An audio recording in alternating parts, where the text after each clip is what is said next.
प्रणाम सीमेश किचन को आपन को स्वागत। आज आम गणेश पूजा पाई बिना प्याज रसुण रे अल्प समय अल्प मसला रे टिके डिफरेंट लंच बनैबा चलंतु। गोटे नुआ उपाय रे पोटल प्रस्तुत करिबा स्टीम पोटल पुस्त आउ ताकू जीरा राइस सहित सर्व करिबा।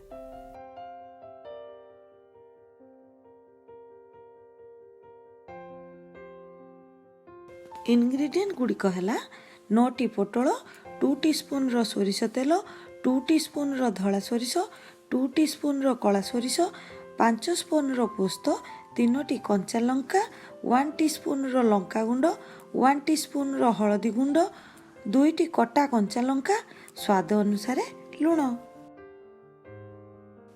वर्तमान आमे पोटल रे हळदी लुण गुळेबा, स्वाद अनुसार लुण नेबा, खूब कम हळदी गुंड नबा नहले आमर कलर खराब हो जिवो। इमती हल्का भाव रे ताको हळदी को लुण को मखई देबे, बेसी लागिबनी। जेमती पोटल को आपण एमती हल्का की चोपा टिके छड़े देबे, भल भाव रे धोई की एमती टिके सुखा करी गिरी आपण हळदी लुण गुळेबे। बर्तमान हमें गैस ऑन करिया, किसी तेल एथरे सोरिष तेल टिके पकेगिरी पोटल गुड़ी को भाजबे।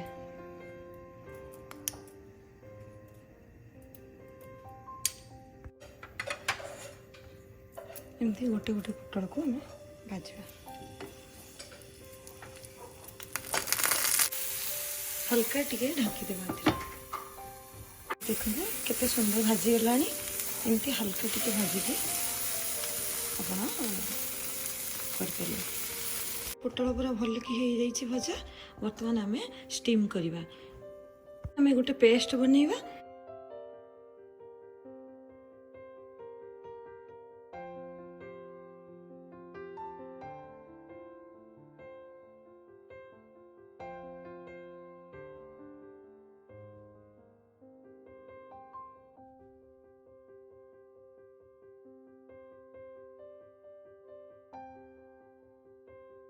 क्षीर रे आम टिके अटा और चीनी देकी एमती भल कि गोले दबा। मसला सहित एटा दबा। एथरे सब पोटल गुड़े दबा। एथरे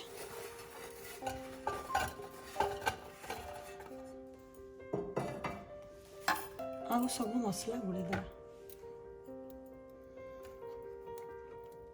आम पोस्त, सोरिष, धला सोरिष, कला सोरिष और कंचा लंकार मु पेस्ट वर्तमान पकेली। तापरे स्वाद अनुसार लुण लेबे।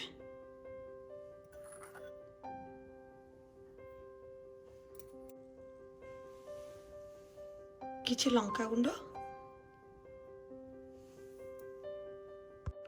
आ वर्तमान आमे ए क्षीर अटा आउ टिके अल्प चीनी पकईकी जो फेंटी रखी सेटा वर्तमान आम ढालिया।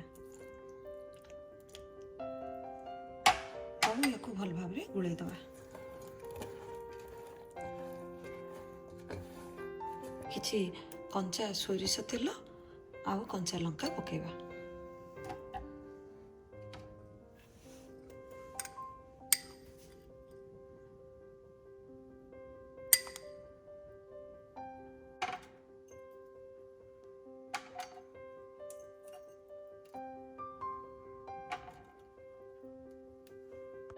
बर्तमान आम गैस ऑन करवा। आउ किछि एथरे पानी ढाली देबा। आउ स्टीम हवा पाई टिफिन रे बसेकी घोड़े देबा।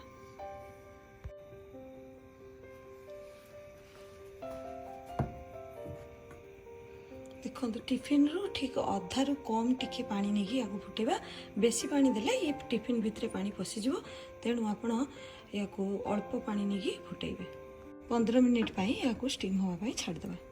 टिके ठंडा हवा पाई छाड़ देबा। आउ 5 मिनिट पड़े खोलिबा। देखो बर्तमान आम रे पूरा हो जाइए पोटल पुस्त। एक टिके खाली गोले दवा।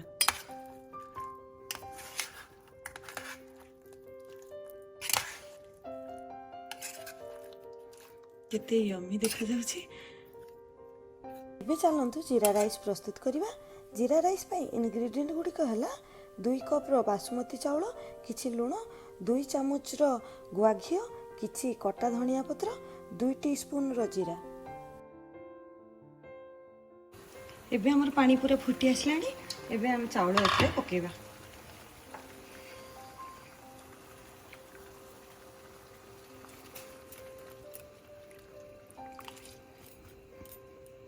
देखंतु एमती। हाँ एबे हमर हो गलानी। याको एबे हमें पानी बाहर कर दबा। आपण एमती ताको छाणी देबे। हमें थाली रे एमती मिलेकी किछि समय पे छाड़ी दबा।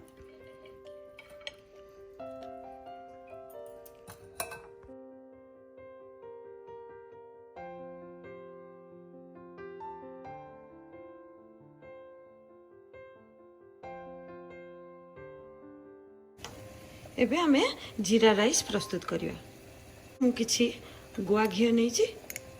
आपण चाहिले सनफ्लावर ऑयल भी आपण यूज करि परिबे।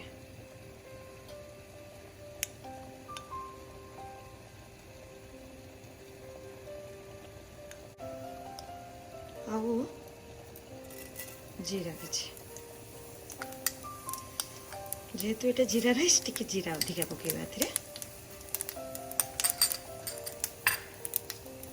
आउ हमें राइस को पके देबो।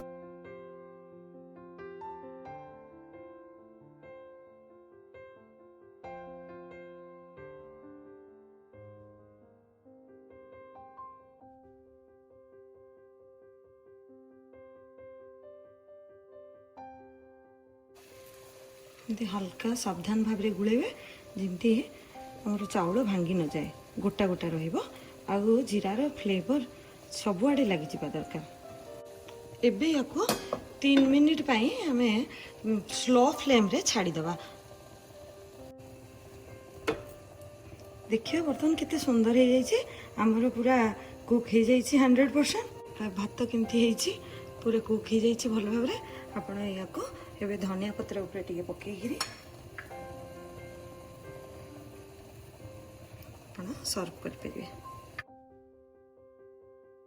एबे चलंतु जीरा राइस आ स्टीम पोटल पोस्त सर्व करिबा।